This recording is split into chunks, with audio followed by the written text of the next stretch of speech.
ദൈവനാമം മഹത്വപ്പെടുമാറാകട്ടെ. മനോഹരമായിരിക്കുന്ന നല്ലൊരു പ്രഭാതം കാണുവാൻ സർവശക്തൻ നമുക്ക് ഭാഗ്യമൊരുക്കി തന്നല്ലോ.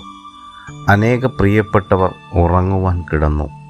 എന്നാൽ അവർക്കാർക്കും ഉണരുവാൻ കഴിയാത്ത ഈ മനോഹരമായ പ്രഭാതത്തിലും സർവശക്തനായ ദൈവത്തെ നമുക്ക് നോക്കാം.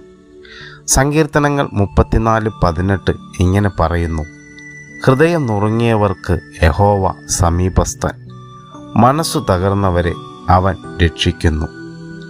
പ്രിയമുള്ളവരെ, വിശുദ്ധ വേദപുസ്തകം പരിശോധിക്കുമ്പോൾ അനേക പ്രിയപ്പെട്ടവർ ഹൃദയനുറുക്കത്തോടെ ദൈവത്തെ നോക്കി.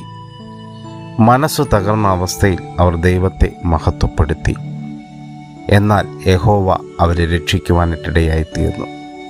നമ്മുടെ വേദനയും കണ്ണുനീരും മറ്റാരും മനസ്സിലാക്കാത്ത സമയത്തു പോലും ദൈവം നമ്മിൽ നിന്ന് അകന്നു നിൽക്കുന്നില്ല, മറിച്ച് ഏറ്റവും അടുത്തായി നിലകൊള്ളുന്നു.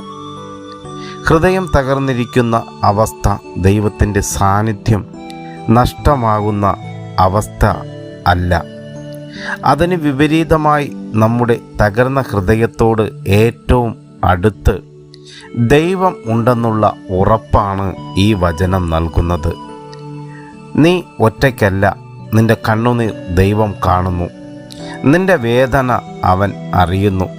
തകർന്ന ഹൃദയത്തെ അവൻ ചേർത്തു പിടിക്കുകയും രക്ഷിക്കുകയും ചെയ്യും. ദൈവത്തിൽ പ്രത്യാശ വയ്ക്കുക, അവൻ നിന്നെ കൈവിടുകയില്ല, ഒരു നാളും ഉപേക്ഷിക്കുകയുമില്ല. പ്രിയമുള്ളവരെ, ഈ പ്രഭാതത്തിലും ഹൃദയ നുറുക്കത്തോടെ മനസ്സു തകർന്ന അവസ്ഥയിൽ ആരെങ്കിലും ആയിരിക്കുന്നുവെങ്കിൽ, ഹന്നയുടെ ഹൃദയ നുറുക്കത്തിന്, ഹാഗാറിൻ്റെ മനസ്സ് തകർച്ചയ്ക്ക് മറുപടി നൽകിയ ദൈവം നമ്മുടെയും അവസ്ഥകൾക്ക് മറുപടി നൽകുവാൻ ശക്തനാണ്. എല്ലാ പ്രിയപ്പെട്ടവരെയും ദൈവം സഹായിക്കട്ടെ. ദൈവത്തെങ്കിലേക്ക് നമ്മുടെ കണ്ണുകളെ ഉയർത്താം. ആമേൻ.